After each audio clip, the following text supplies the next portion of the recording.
Muhammad in the employment of Khadijah. On his first trip in the employment of Khadijah, Muhammad was accompanied by Maysara, her slave, who was also recommended to Muhammad by his uncle. The caravan made its way to Al-Sham, passing through Wad, Al-Zaran, Madian and Thamid, as well as those spots through which Muhammad had passed once before with his uncle Abu Talib when he was 12 years old. This trip must have recalled to Muhammad the memory of his first trip in that area. It furnished more grist for his thinking and contemplating as he came to know more of the doctrines and rituals of the people of Al-Sham.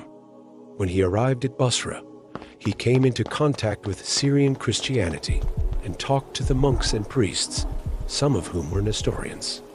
Perhaps those very priests or some others discussed with him the religion of Jesus, which had by then divided itself into several sects and parties. Muhammad's adeptness and loyalty enabled him to make great gains for Khadijah, indeed more than anyone had done before. And his loyalty and gentleness had won for him the love and admiration of the slave, Maysara. When the time came for them to return, Muhammad bought on behalf of Khadijah all that she had asked him to buy of the products of Al-Sham. When the caravan had returned to Al-Zaran near Makkah, Maysara said to Muhammad, "Run to Khadijah, O Muhammad, and bring to her the news of your success. She will reward you well." Muhammad galloped on his camel toward the residence of his employer and arrived there about noon. Khadijah happened to be in an upper story of her house, saw Muhammad coming, and prepared to receive him. She listened to his report, which he must have rendered in his very eloquent style about his trip, the successes he achieved in his trade, and the goods he had imported from Al-Sham. She must have been well pleased with her new employee.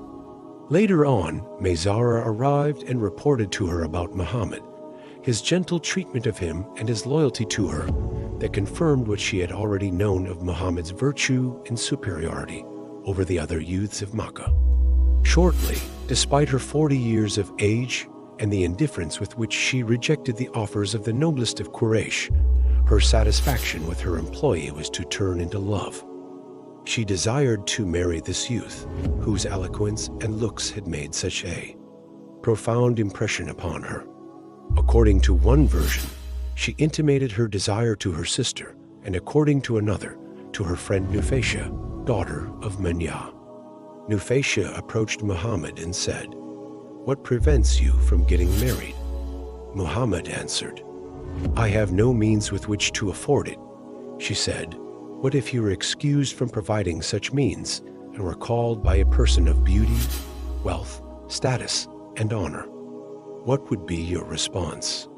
He answered, "Who can such a person be?" She said, "Khadijah." Muhammad wondered, how could that be? He too had felt inclined toward Khadijah, but he never allowed himself to entertain the idea of marrying her. He knew of her rejection of the noblest and wealthiest men of Quraysh. When, therefore, Nufaisha reported to him in answer to his question, "I shall arrange it," he hastened to declare his acceptance. Soon Khadijah appointed the hour at which the uncles of Muhammad could find her people at her home, and thus arrange for the completion of the marriage. It was her uncle, Umar ibn Asad, who gave her away as her father Khuwaylid had died before the Fajr War. This fact disproves the claim that Khadijah's father did not agree to the marriage and that his daughter had given him wine in order to extract such agreement from him. Here a new page in the life of Muhammad begins. It is the page of married and family life which had brought great happiness to him, as well as to Khadijah. It was also a page of fatherhood in which he was to suffer the loss of children, even as Muhammad had in his childhood suffered the loss of parents. From marriage to prophethood, Muhammad married Khadijah and gave her a dowry of 20 young camels.